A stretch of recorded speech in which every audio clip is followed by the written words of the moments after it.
Hello, and today I'd like to talk to you about the 12 steps of Alcoholics Anonymous and how we can use that in the treatment of past trauma memories and PTSD. I believe the 12 steps of Alcoholics Anonymous has been probably the greatest gift to humankind in the 20th century.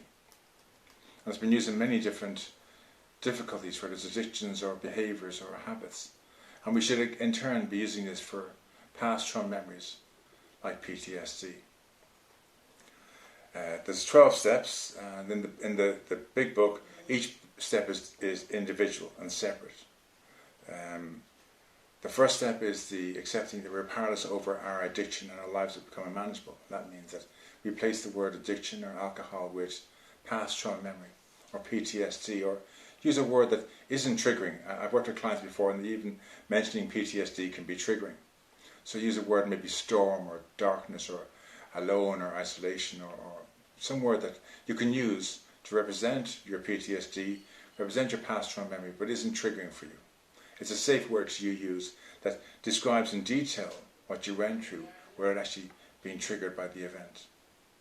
And then you understand that, get your hands on a big book of AA and read through what it means to deal with the first step. That we're completely powerless over this past event. That we cannot go back and change it, no matter how much therapy we do and how much regression we do or ruminating on it. We cannot change a past event. It's outside of our domain. We have to learn that when we bring the past into the present, it causes our present lives to become unmanageable. It affects our relationships with our family and loved ones, with our boss and colleagues. We can have the past event defining who we are today, and it has no business being in our present. So the idea of the 12 steps, the first step is accepting we're completely powerless over this past event, and we need to let go of it.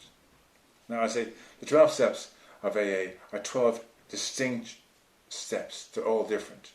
Over time it's been watered down through other programs, and they have the second and third step almost being the same. But the original 12 steps, if you go back to the history books of AA, you will see that the second step and the third step are two separate steps. If the second step, the higher power and God, were the same, they would have had 11 steps. They would have step 1, step 2A, step 2B, and then step 3. But they don't. They have step 1, step 2, and step 3, which means step 2 and step 3 are not the same. They're two separates. I believe the message is that the second step is about a higher power. We came to believe that a higher power could restore us to sanity. This means this higher power is someone on this earth, whether it's your partner, or your boss, your colleague, or your parents, or a good friend, or as a therapist, a psychotherapist, or someone who's walked the path before you, who knows what you're going through. They've experienced that as well. So if you're a veteran, it's maybe a veteran who's also done this program before and knows how to implement this into their lives, and they show you what they did.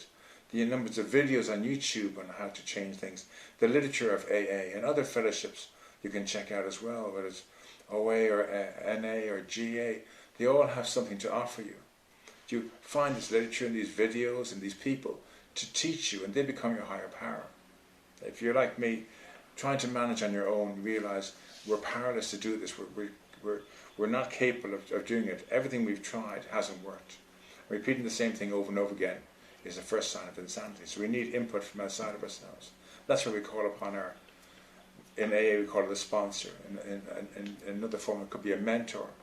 You're finding somebody outside of you who can teach you, who can show you the way. It could be a psychiatrist, a psychologist, a cognitive therapist. You're finding somebody outside of you to show you a different way of doing things, a different way of doing things. It could be a life coach. It's for you to decide who that higher power is going to be. And you can have more than one higher power. You can have a life coach and a psychologist and your partner and a friend and so on, and a member of AA or whatever fellowship is. And you get these people to help you, and their inputs empowers you. You're getting power from outside of yourself.